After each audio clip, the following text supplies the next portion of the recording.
El día de hoy quiero llevar a la iglesia a que vayamos a complementar algo de lo que habíamos visto en Carrot Wood, y es la vida de la iglesia como peregrinos. Y la predicación del día de hoy se titula El estilo de vida de los peregrinos.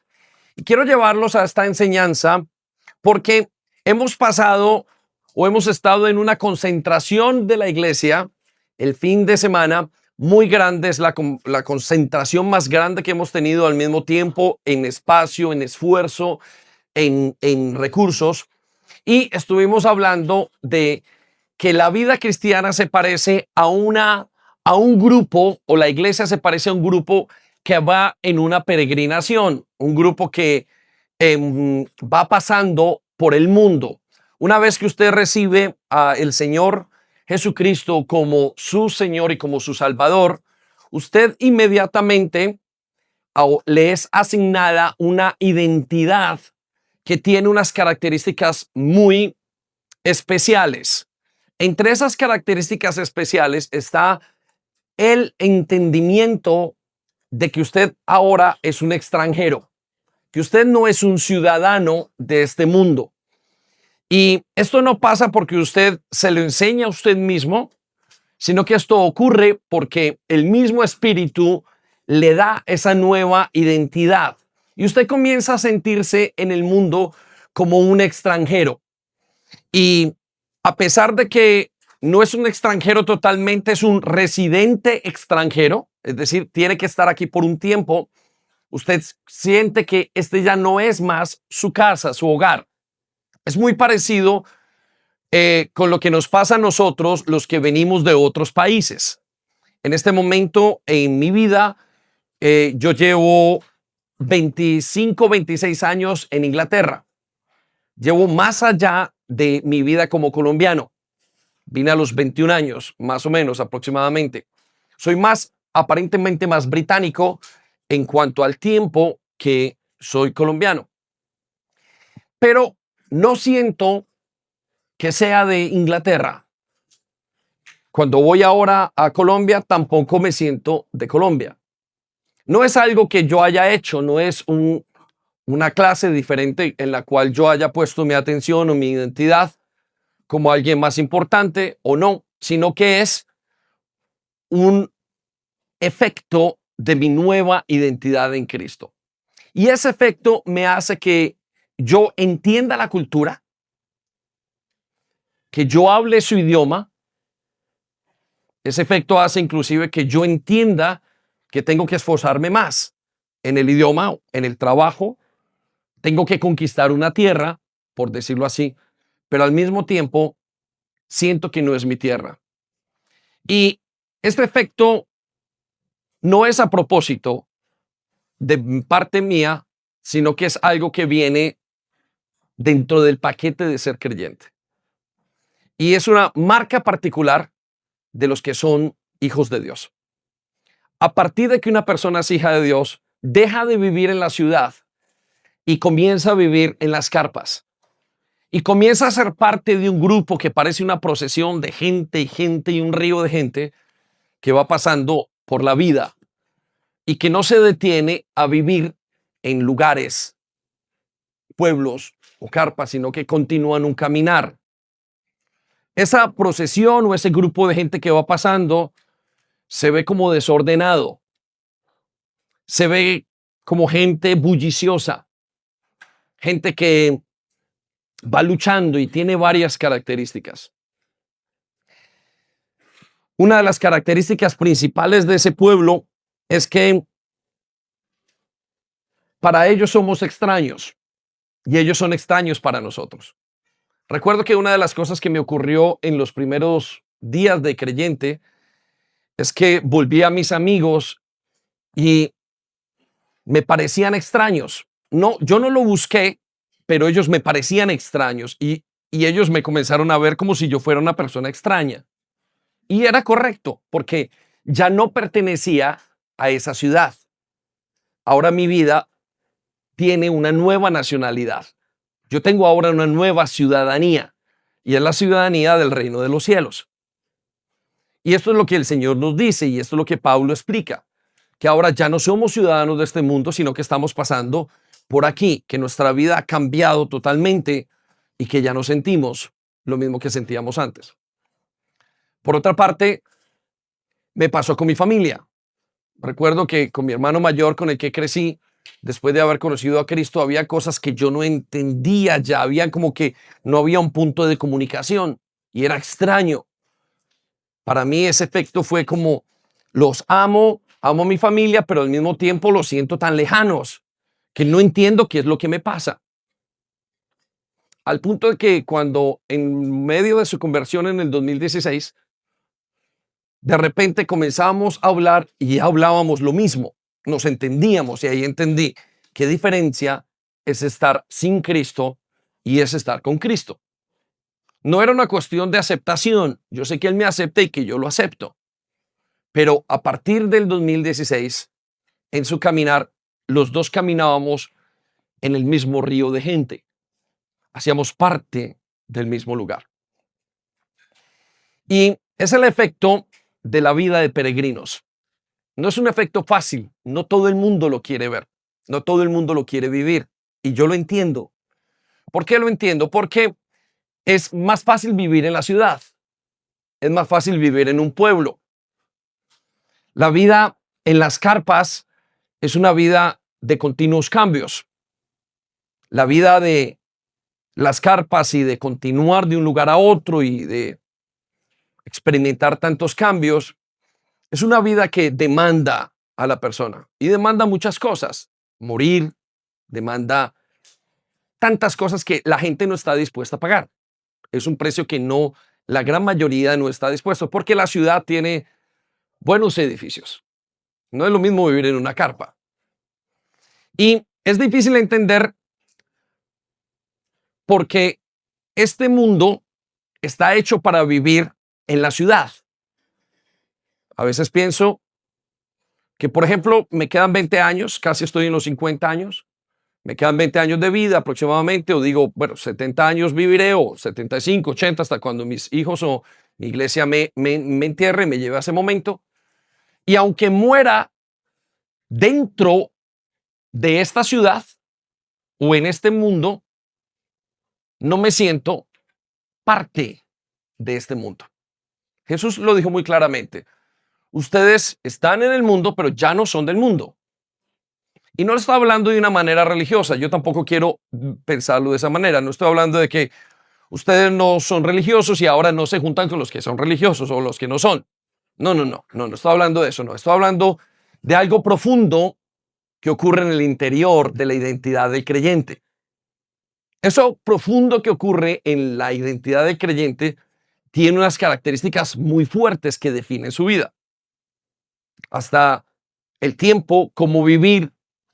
Recuerdo que hace muchos años conocí a unos pastores y ellos decían, eran misioneros y decían que la vida del misionero es como una persona que vive con la maleta en la puerta. En cualquier momento tiene que salir. Nunca termina de desempacar la maleta. Y creo que es la vida de un verdadero creyente. Entonces, a grosso modo, esa es una perspectiva muy cierta de nuestra vida. Y todos los grandes hombres de Dios en sus cartas le enseñaron a los creyentes que se vieran como peregrinos.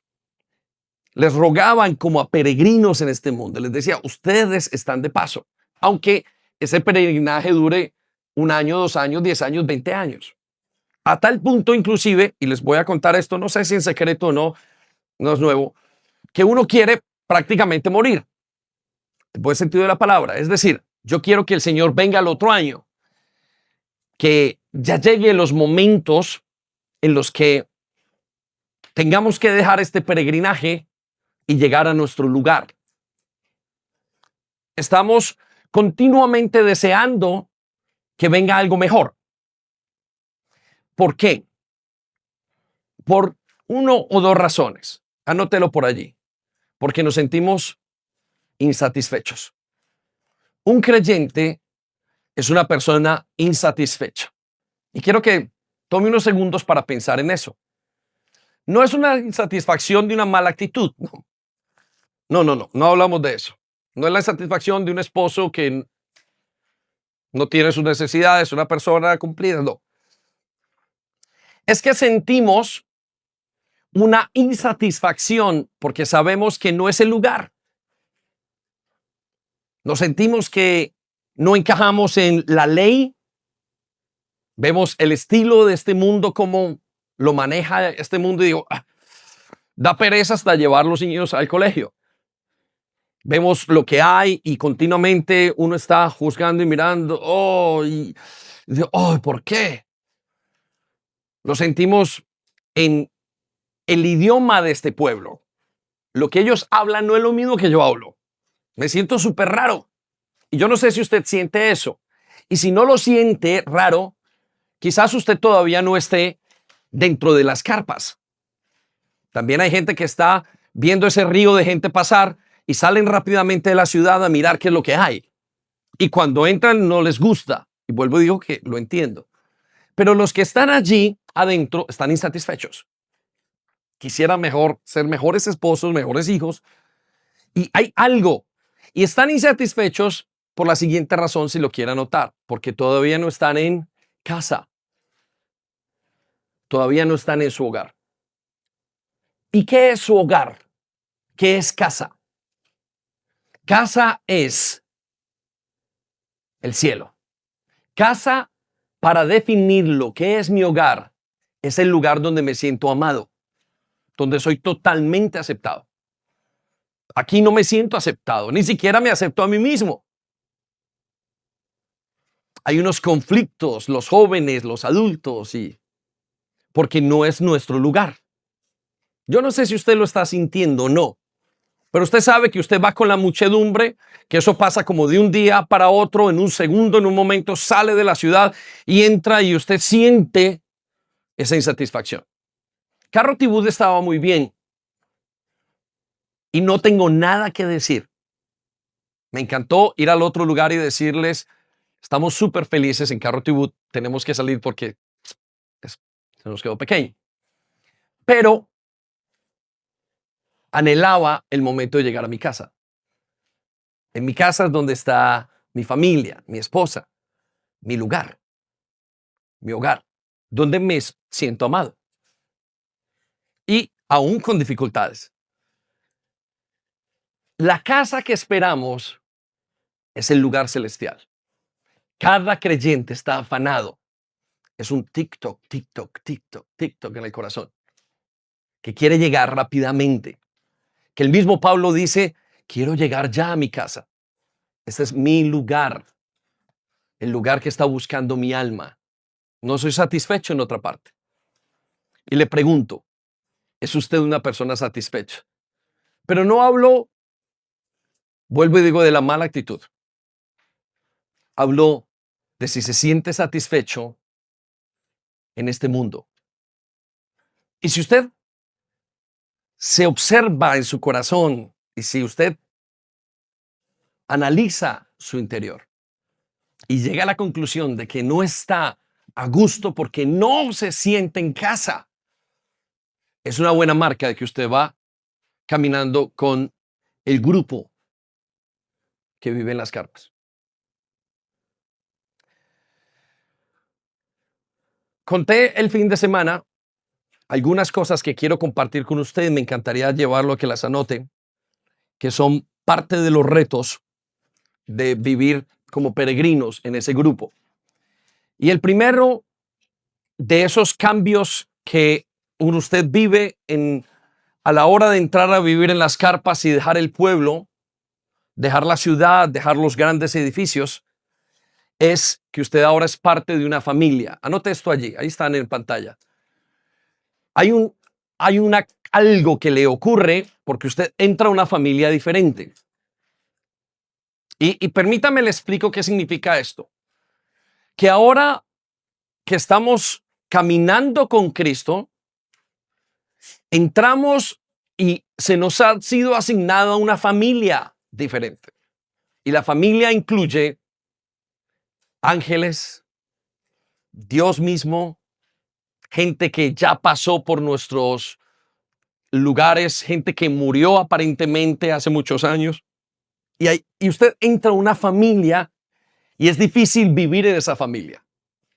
Si usted no está dispuesto a entrar en ese río de gente, usted no entiende cómo es la nueva familia que tiene, y además que es una familia atípica, porque es gente que, pocas palabras, que ya ha sido restaurada, gente totalmente diferente a usted.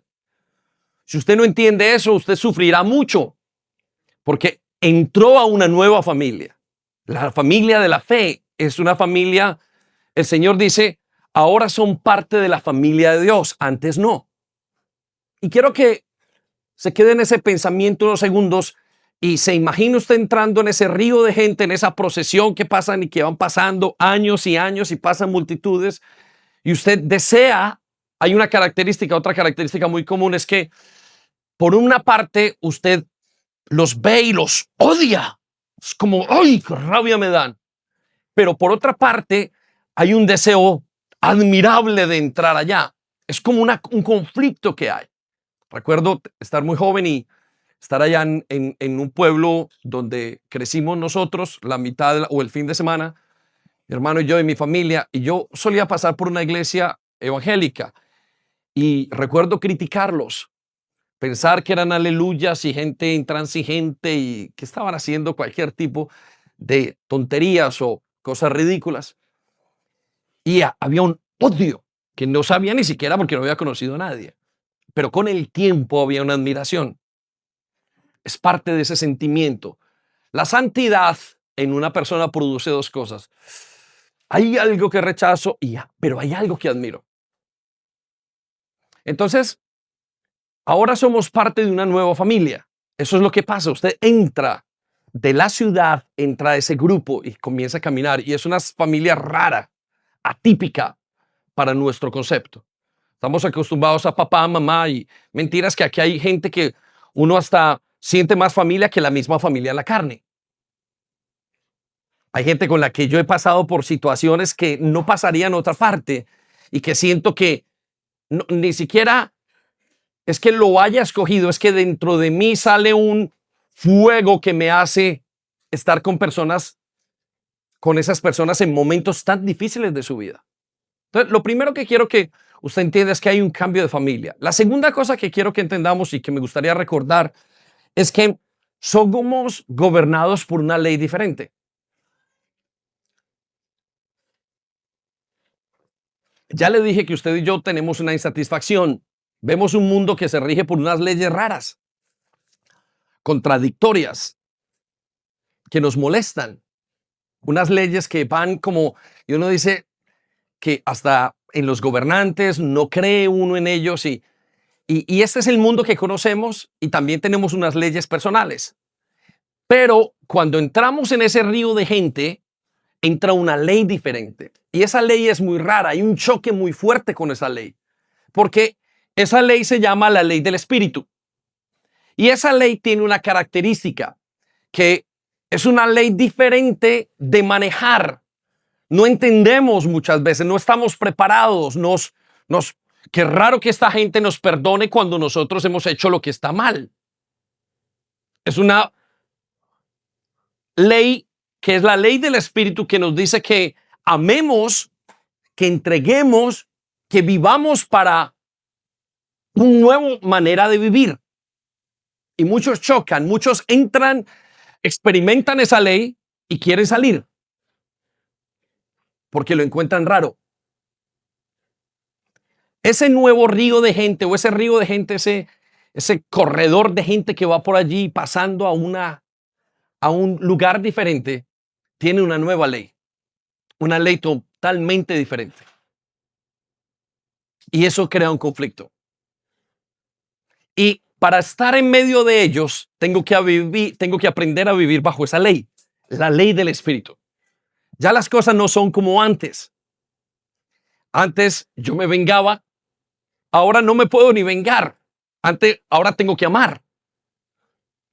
Y eso es otro cambio de juego, que si yo no estoy dispuesto a vivir, la voy a pasar muy mal porque voy a estar continuamente en choque contra la nueva manera de vivir. Entonces, quiero que piense en esa ley y en eso que usted ahora está experimentando como extranjero, como residente, pero extranjero. La tercera cosa que experimenta uno es que llevamos una vida marcada por el sacrificio. Y eso también lo hace extraño. Usted observa esa cantidad de gente y una característica que sobresale de ese grupo es que la gente está sufriendo. Y la gente permítame, le doy una ilustración de esto. Es como que usted escucha que la gente dentro de ese grupo gime, llora continuamente. Cada uno va sufriendo por algo. Algunos sufren por sí mismos, otros van sufriendo por sus seres queridos, pero es un grupo, es un lugar de sufrimiento. Claro, cuando la gente de afuera lo ve, dice, yo no estoy dispuesto a sufrir. El Señor Jesús dijo, es necesario que yo mengüe. Y la vida cristiana es una vida de mucho sufrimiento. Y aquel que no esté dispuesto a entrar en ese sufrimiento no va a poder continuar, porque es una vida que la marca el sufrimiento interno y externo. Miren, la vida cristiana, usted pasa una victoria y entra a otra lucha. Lucha, victoria y entra a otra. Y luego hay una que no tiene y vuelve a entrar. No conozco un día, un tiempo en toda mi vida cristiana donde no haya habido sufrimiento. No lo conozco, no recuerdo. A veces tengo que reconocer, sí, que he estado dopado. Y le voy a decir en qué consiste esto. Hay momentos de esta vida cristiana donde donde yo veo ese grupo y me lo imagino que veo ese grupo que hay un gemir interno de sufrimiento, pero al mismo tiempo se escucha una canción de alabanza, una canción de mucha alegría, que de repente atrapa ese sufrimiento y es un sonido extraño. Gente que sufre, pero gente que está alegre. Y yo lo veo en la iglesia.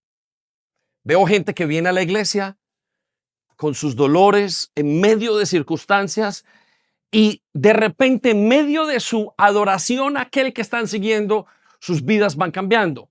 Pero yo sé que están sufriendo. Yo sé que sus vidas están continuamente como en una amenaza. Y mi vida está continuamente en una amenaza. Es un elemento presente en la vida cristiana. Ese grupo que va caminando por allá, yo los veo y se escucha el murmullo de sufrimiento, pero más alto hay un sonido que uno puede hasta identificar las dos cosas. ¿Ves cómo está sufriendo con su familia? Pero ¿ves cómo le da gracias a Dios? Y hay una idea que para los que viven afuera dicen, me da rabia que en su sufrimiento tengan alegría.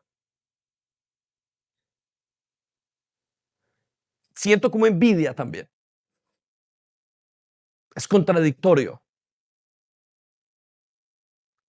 Acerque su oído a ese grupo, a esa peregrinación de tanta gente y escuche cómo sufren.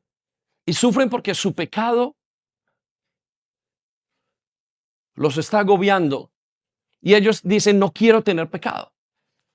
Y los agobia su vida interna, y los agobia la situación, y los agobia el hecho de que quieran hacer lo correcto y que no, y es una lucha, y a veces es de afuera, a veces es de adentro, pero es un murmullo de sacrificio y dolor con una gran canto de alabanza.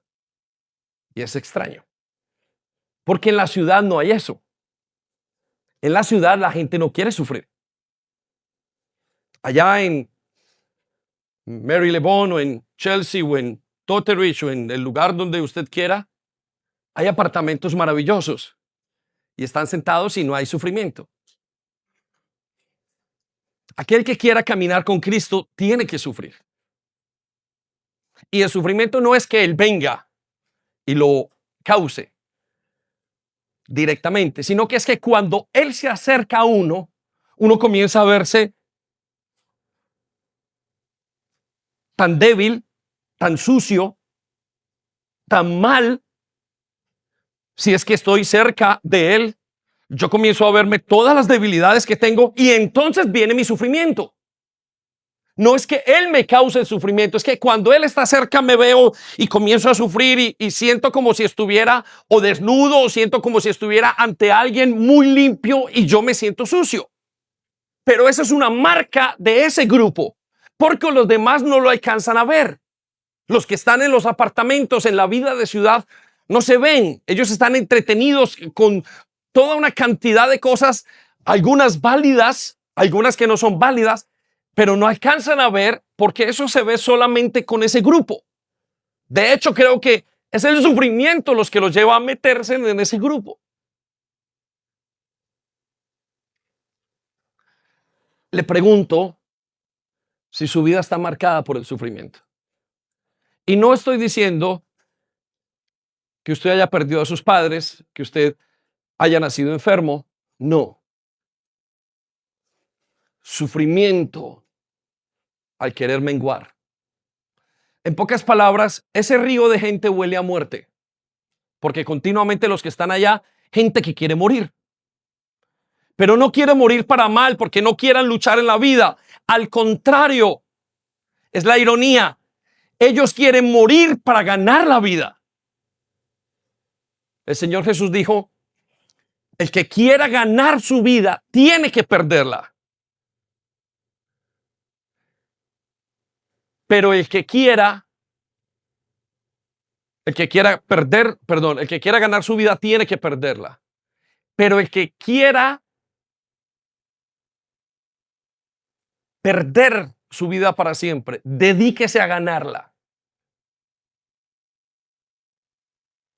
Sé que está en conflicto la oración. Es una ironía, ¿por qué? Porque no tiene sentido de que yo viva perdiendo mi vida. Ese grupo va perdiendo su vida. Los creyentes, esa multitud de gente que va caminando, huele a muerte y al mismo tiempo huele a esperanza. Y entre más mueren, más esperanza tienen. Qué cosa tan rara. Esa gente del camino es rara. Y yo sé que es muy rara por el conflicto que continuamente trae. Entonces le pregunto, si usted es peregrino, está marcada por el sufrimiento. La siguiente cosa que quiero y que me parece que marca la vida de los peregrinos es que es gente que se esfuerza por vivir una vida generosa. Y eso también es muy extraño. Cada vez que me topo con una persona que es creyente, verdaderamente creyente, es decir, tiene sus pies y su esperanza puesta en Cristo y es gobernado por el Señor, me los encuentro con un deseo de dar, un deseo continuamente de ser generosos, pero no son generosos con algo. No es que sean buenos anfitriones. No, es que quieren dar su vida y darse en ellos mismos. Es como si, o es que ellos sienten que tienen que darlo todo. Entonces, el creyente es un hombre generoso. Quiere servir, quiere dar sus finanzas, quiere dar su vida, quiere dar su tiempo. Es algo que está en su interior, que fluye como un río, es una necesidad y se siente mal cuando no da. Cuando no se da totalmente en su corazón. Es parte de ese río y de esa multitud. Es como si ellos, al ir sufriendo, a pesar de que son extraños y gente que va sufriendo y se pone el oído y hay un murmullo de sufrimiento, pero un gran canto de alabanza al mismo tiempo, y todos van queriendo dar hacia los lugares donde ellos van pasando. Los grandes eventos, muchas de las grandes cosas que tiene este mundo son un reflejo a través del cristianismo. Los hospitales, hasta el fútbol. las universidades, Cambridge y todas esas, Yale, Harvard, comenzaron como instituciones que querían reflejar el dar de Cristo a esas personas. Por eso, toda esta gente que va en ese caminar continuamente y genera rabia. Porque, ¿por qué me quieren dar? No entiendo por qué son generosos. No entiendo qué rabia. Y la rabia viene de, tengo envidia porque son capaces de dar y yo no. Porque son capaces de entregar y yo tengo esta incapacidad de entregar. Es por eso que el creyente es una persona generosa. Generosa en el servicio, generosa en el darse. A tal punto que ellos, los primeros hospitales, era gente que cuidaba de los enfermos aún sabiendo que ellos mismos morirían con el enfermo.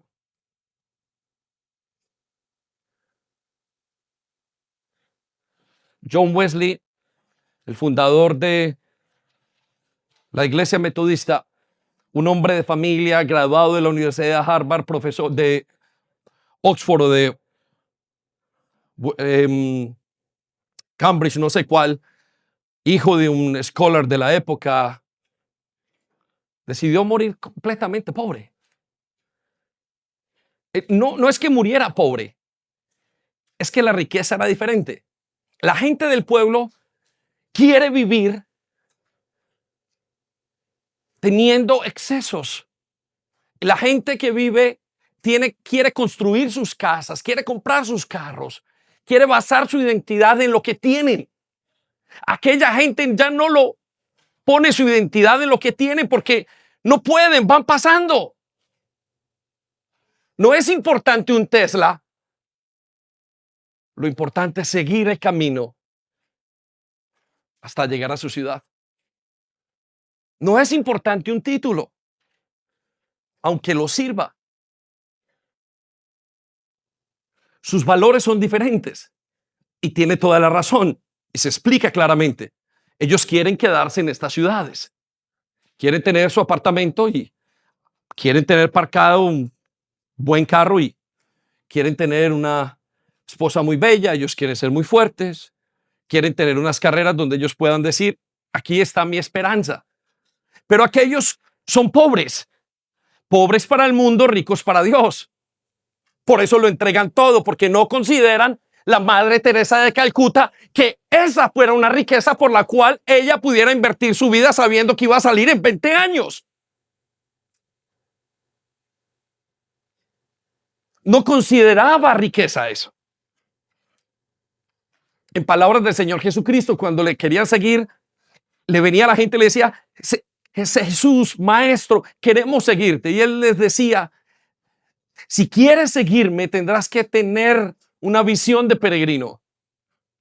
Y les dijo, los zorros tienen donde dormir, los animales del campo, pero el Hijo del Hombre no tiene donde recostar su cabeza. En pocas palabras, yo no soy de aquí. Mi meta no está acá, mi gloria no está aquí. Entonces, cuando se metía y salía esa gente de la ciudad, como salieron de Egipto, salían pobres. No estoy hablando de que no tuvieran lo que necesitaban. Estoy hablando de que su interés no era la codicia. Ellos codiciaban en la ciudad y tenían que codiciar, porque las reglas de la ciudad es compararse con el que tiene y con el que no tiene. El valor, el currency de la ciudad está marcado por lo que otros tenían. El currency del río de gente, de los peregrinos, estaba marcado por la gloria de Dios.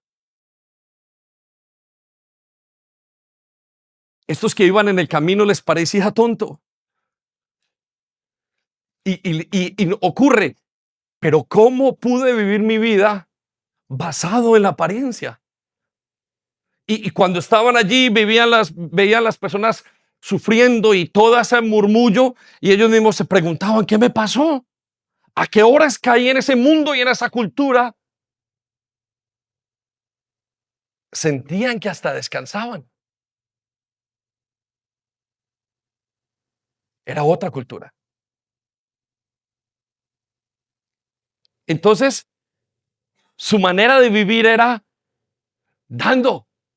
La manera de vivir del pueblo, de la ciudad, era reteniendo. Tiene toda la razón. Si yo no retengo, no puedo construir un penthouse. Si yo no retengo, no puedo tener el currency del mundo.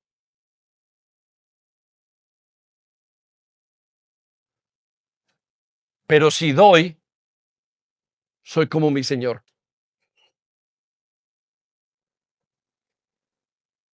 Qué diferente esa cultura y esta cultura. Y la siguiente idea es una de las que más me impacta.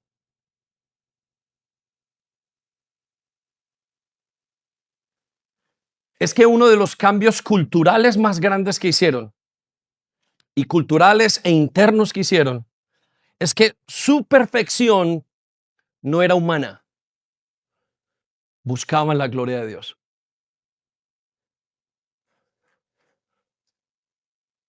Una rama de la filosofía se llama la estética. Y la estética tiene que ver con todo lo que es asimétricamente perfecto. Una rama que usted no sabe, que usted vive bajo en este momento. Lo que pensamos nosotros con el cuerpo, carros con un shape exacto, una vida asimétrica y perfecta, colores que combinan.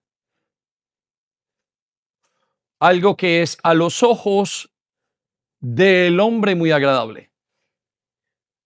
Esta es una perfección humana.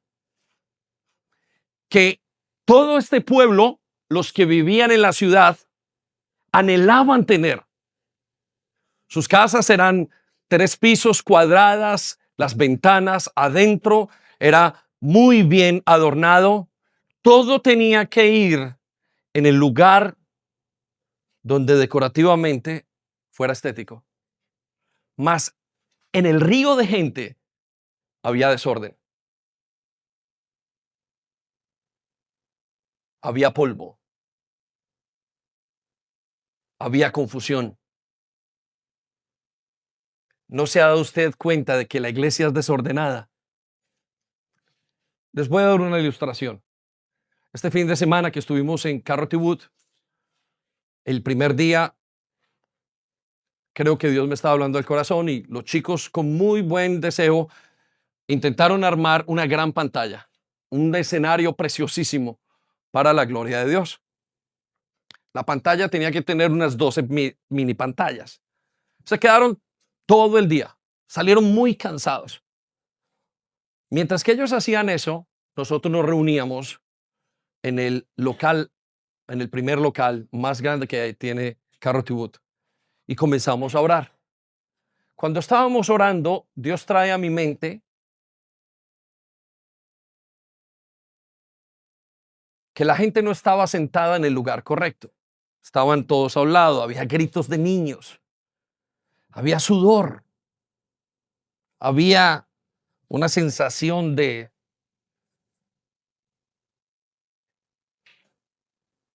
suciedad. Esa es la iglesia.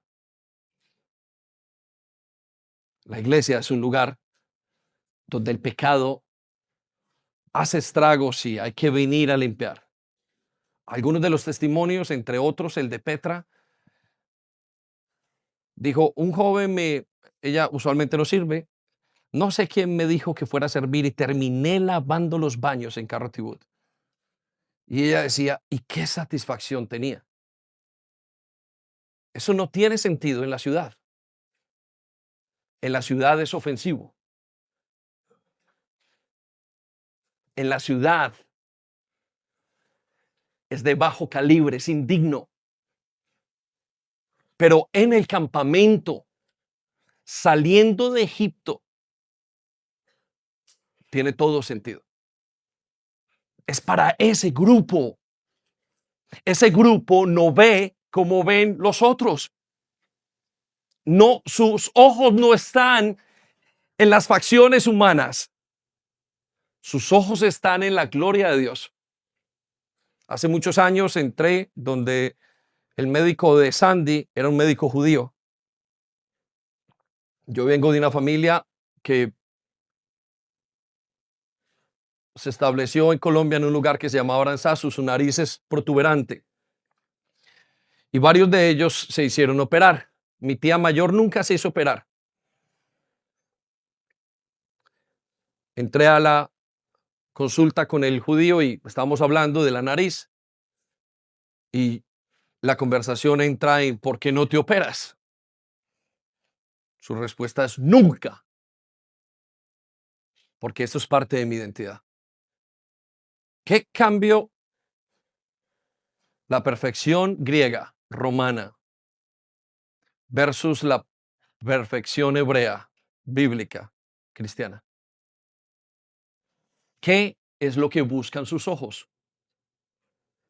¿Qué perfección está buscando? Por eso no encuentra pastores que de nuevas ondas genialmente vestidos y sus vidas, y uno encuentra al viejito que no está, que no le importa, que su presencia lo que quiere es la gloria de Dios.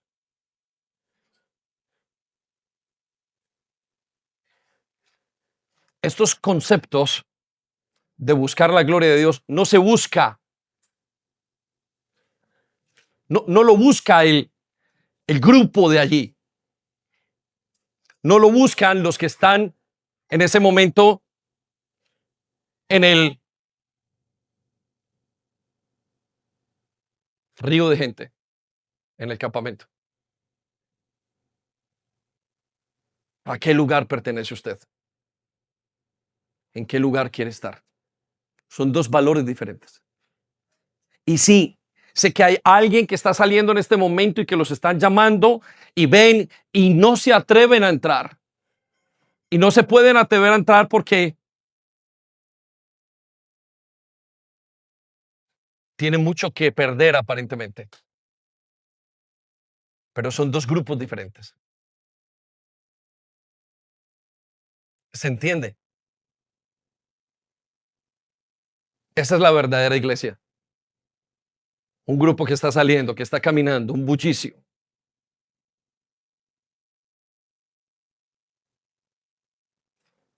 Con esto en mente quiero llevarlo en sus hojas a el libro de Números, capítulo 24.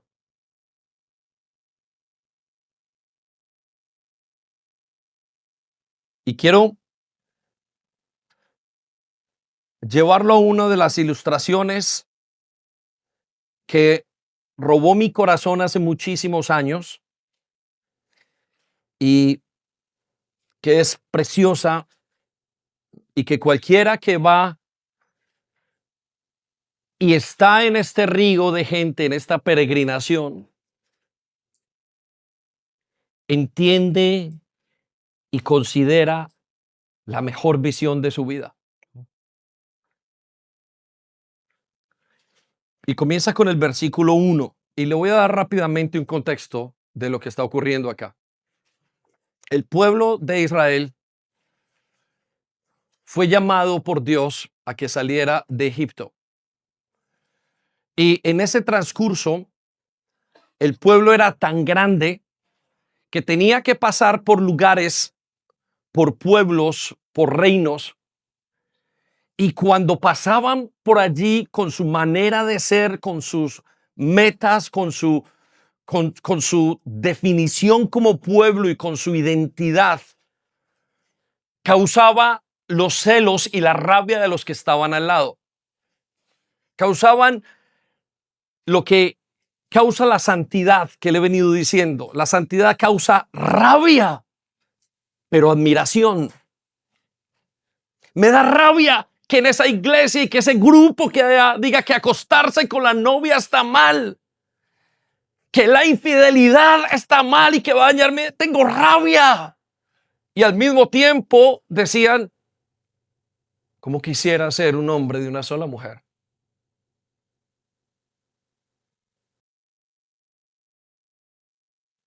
ese sentimiento no es provocado por la gente. Ese sentimiento es provocado por la santidad de Dios en ese movimiento. Por eso es que en la iglesia usualmente nos sentimos rabia y nos llama la atención, admiración, y quisiéramos borrar cosas de la palabra de Dios, porque es Él quien produce ese sentimiento.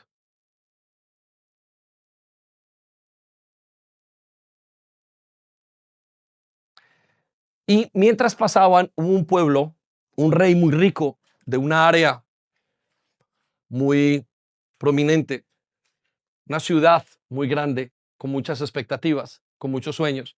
Tenemos las mejores casas, carros, tenemos fama, nombre. Nosotros mismos podemos. Yo sé cómo vivir la vida. Y mientras que pasaban por allí, contrataron a un profeta divino para que los maldijese. Y mientras que este hombre daba la maldición, Dios entra y nos deja ver la perspectiva desde el cielo. ¿Qué es lo que Dios ve en esa iglesia que va caminando, en esos peregrinos? ¿Cómo los ve?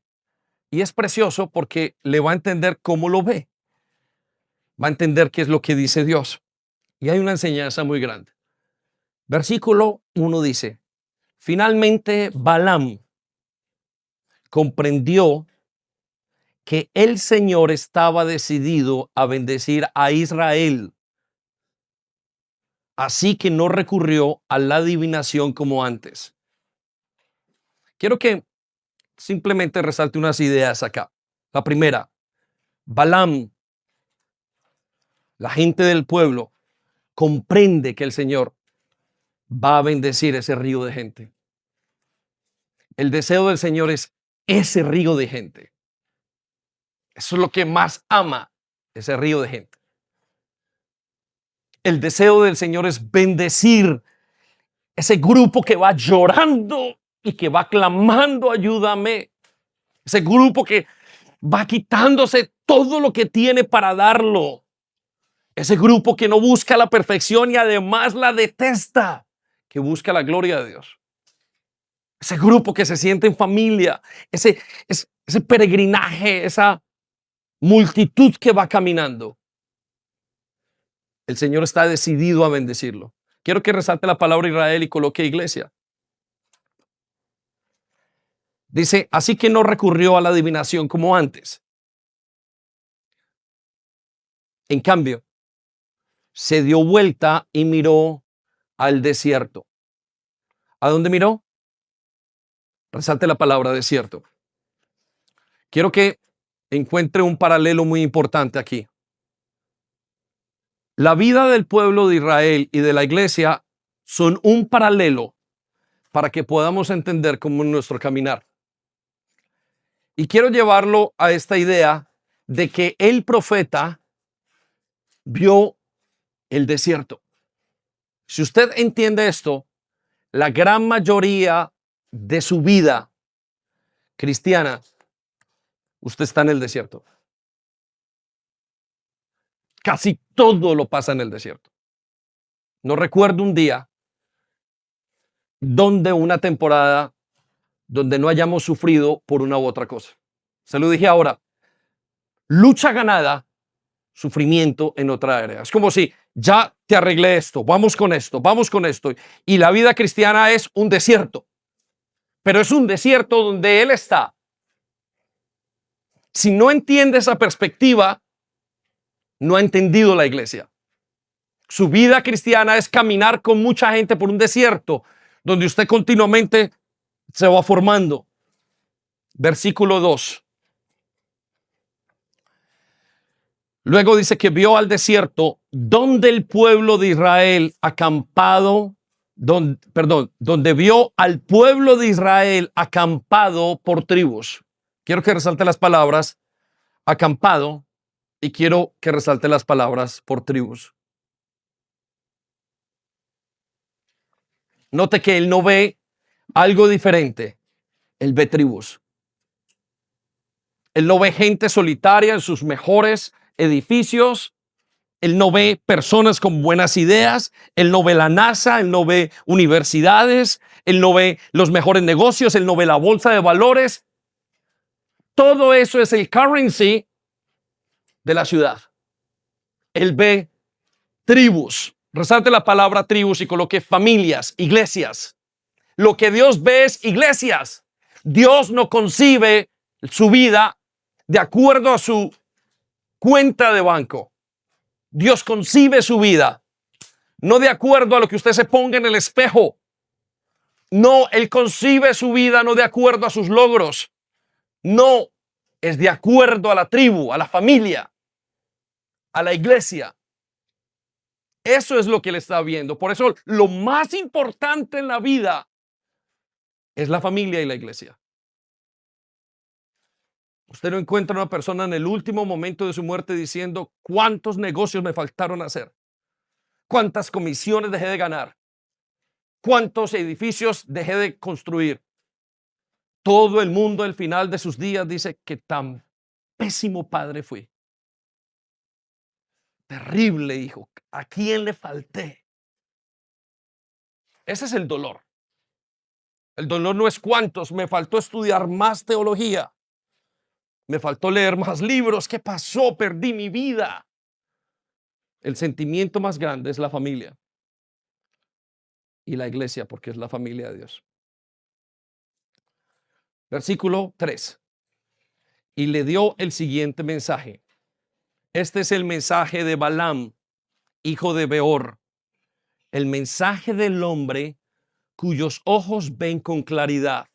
Quiero que resalte las palabras cuyos ojos ven con claridad. No está hablando de una visión pequeña de ciudad. Está hablando de una claridad de quien ve la verdad. Y la verdad no concebida de acuerdo a lo que él piensa, sino ver con claridad. Versículo 4.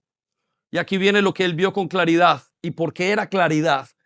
Porque el mensaje del que oye las palabras de Dios, del que ve una visión que proviene del Todopoderoso y se inclina con los ojos abiertos. Necesita resaltar esto un par de veces. El que ve una visión que proviene del Todopoderoso. Él no está viendo algo diferente. Él está viendo como Dios ve. ¿Y por qué es importante? Porque las siguientes palabras son directamente la descripción de cómo Dios ilustra la iglesia y su vida. Y aquí viene, que esto es preciosísimo. Ponga mucha atención y Espíritu Santo, te pido que nos ayudes a comprender estos versículos. Versículo 5. Y escuche, por favor. Ahora, quiero invitarla a que escuche con su espíritu. Quiero que escuche como una persona que está en esa procesión de gente y como una persona que está en el pueblo sentado en su sofá, en el mejor edificio o en el peor, o como una persona que está afuera escuchando el murmullo y el dolor y la alabanza de aquellos que están dentro. Porque son los tres grupos que están acá. Escuche lo que dice el Señor. Qué hermosas son tus carpas, oh Jacob. Qué bellos tus hogares, oh Israel. Se extienden ante mí como arboledas de palmeras o como jardines en la ribera. Son como árboles altos plantados por el Señor, como cedros junto a las aguas. Agua fluirá. Dios está viendo ese río de gente en su desorden y en su falta de estética humana, filosófica. Y dice, tus ríos fluirán, agua fluirá de tus cántaros, tu descendencia tendrá todo lo que necesita. Su rey, tu rey, será más grande que Agag y tu reinado será exaltado. Escucha qué palabras tan preciosas acerca de aquellos que van en el camino. El nombre que le dieron a los primeros creyentes no eran cristianos, Se les llamaba la gente del camino. Versículo 8. Dios los sacó de Egipto para ellos. Él es tan fuerte como un buey salvaje. Él devora las naciones que se le oponen, quiebra sus huesos en pedazos y atraviesa con flechas. Como un león, Israel, la iglesia, se agazapa y se extiende, se tiende como una leona. ¿Quién se atreverá a despertarla? Bendito todo aquel que te bendice, oh Israel, oh iglesia, y maldito todo el que te maldiga. Solamente quiero que esta voz se va a escuchar en la multitud, porque escuchan y porque murmuran de sacrificio, lloran en su dolor y esperan su respuesta. Pero hay un eco que se escucha el que está afuera, y el eco del que está afuera dice: ¿qué palabras escucho? Estas son las palabras que he deseado escuchar para mi vida.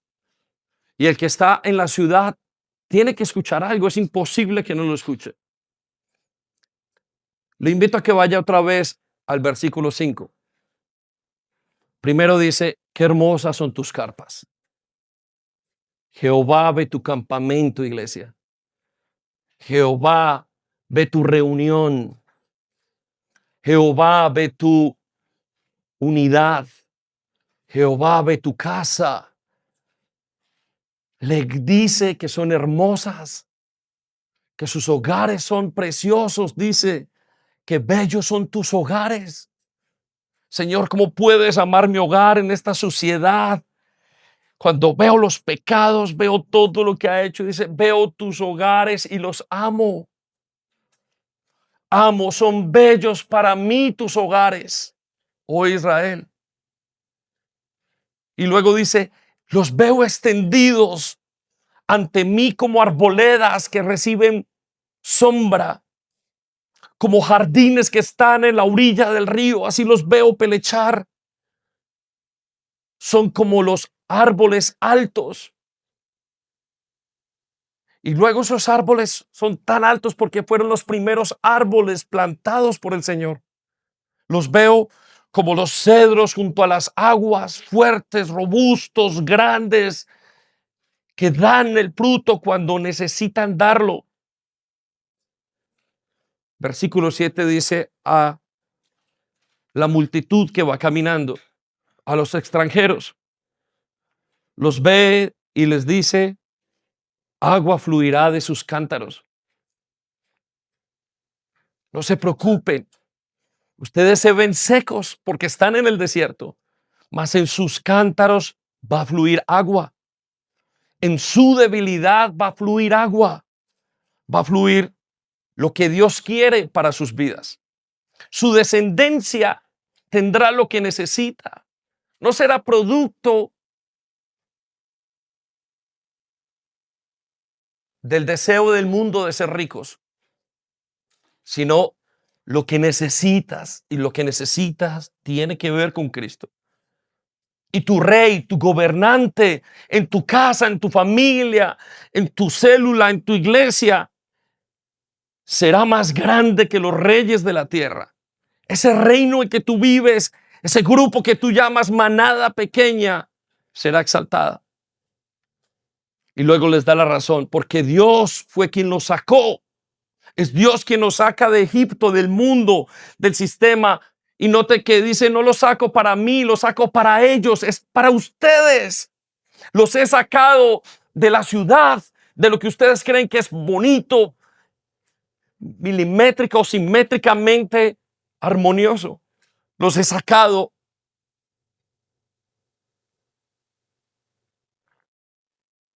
para ustedes, para darles el fin que esperan. Su insatisfacción no se suplirá con lo que tienes. Es Cristo quien suple, quien satisface nuestra insatisfacción.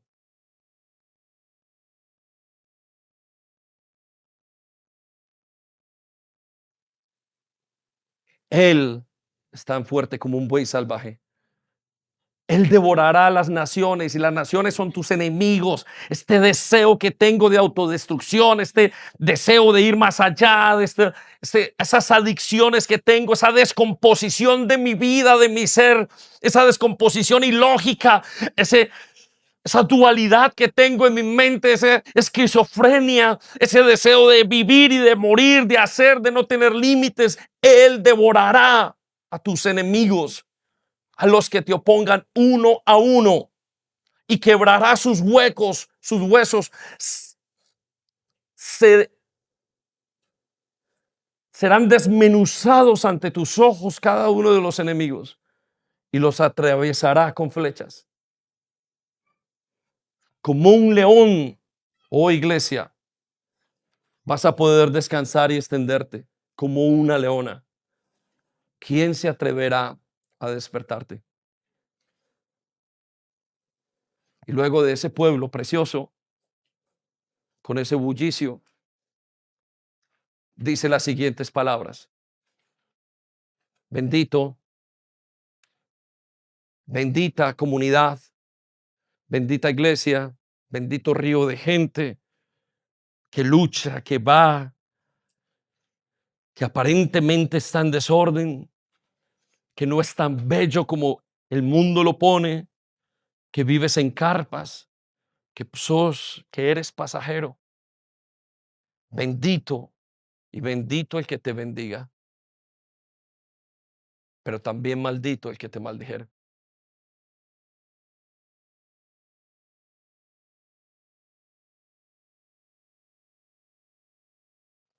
Ese es el estilo de vida de los peregrinos y es palabra de Dios. Sé que nuestra mente está acostumbrada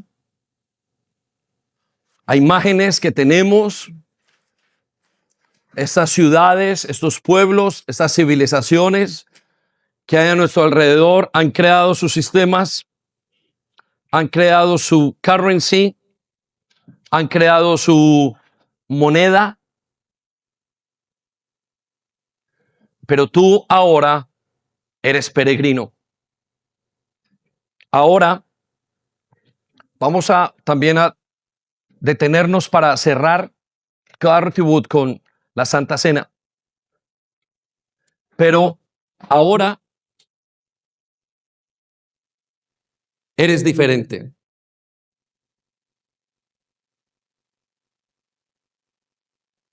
Ahora eres un pueblo diferente. Has decidido dejar la ciudad y Dios te está llamando a entrar en un campamento de peregrinos. Y puede que mueras como peregrino, pero eso no determinará tu futuro. Lo que determinará tu futuro será aquel quien te llamó. Y Él te llama, dice la palabra de Dios, que Dios va delante de su pueblo, de esa multitud tan grande, en el libro de Hebreos, como un poderoso gigante, que le llama el invisible. Él va delante de ese pueblo que va caminando. Y sí, ese pueblo va sufriendo, pero va cantando en agradecimiento. Se escucha el murmullo del sufrimiento y se escuchan las lágrimas de la alegría. Se escucha cómo van librando sus batallas. Si eres parte de ese pueblo, afirma tu corazón.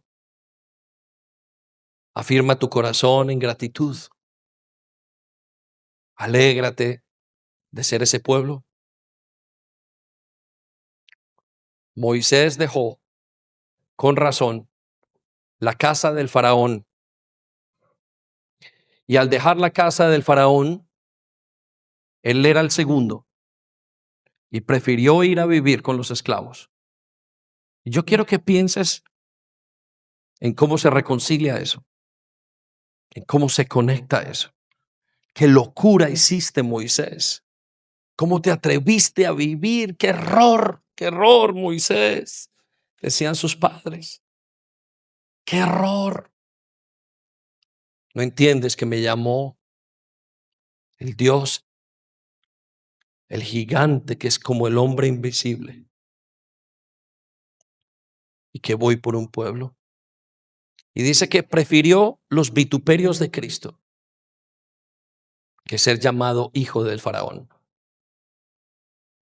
Prefirió ser de los que iban en el desorden, de los que iban camino del desierto, a los que estaban en la ciudad. Prefirió el calor al aire acondicionado de su casa. Salió contento. Quiso dejarlo todo y siguió luchando. Entendió que su vida era un peregrinaje. Abraham entró en el mismo río de gente y a lo lejos vio una ciudad celestial. Y dice la Biblia que murió sin haber recibido lo que le había sido prometido. Y es contado como amigo de Dios.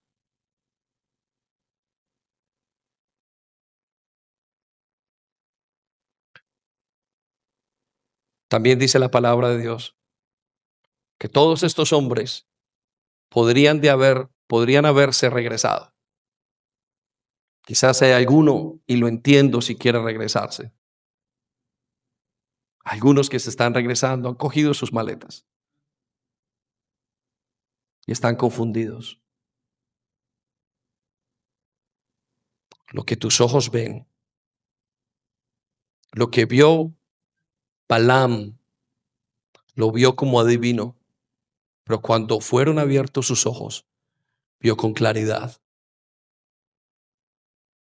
¿Qué estás persiguiendo? ¿Qué estás buscando? ¿Qué estética estás buscando? Porque no buscas la gloria de Dios.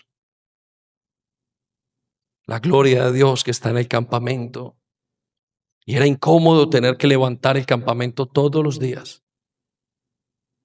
Y tendrían que dormir mal. Y eso les aseguraría de que no se acomodaran. La ciudad les habría brindado comodidad. Habían sido engañados por sus emociones y sus sentimientos, por la cultura que vivían.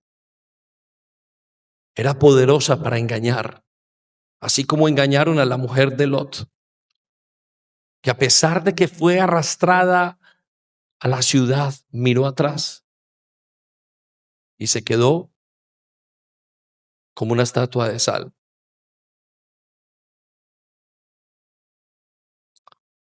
¿Qué observas? ¿Qué quieres observar en el espíritu?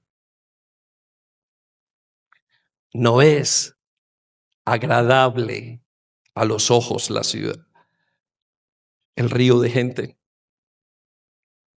Es más bonita la ciudad. Lot escogió la ciudad. Abraham escogió los montes.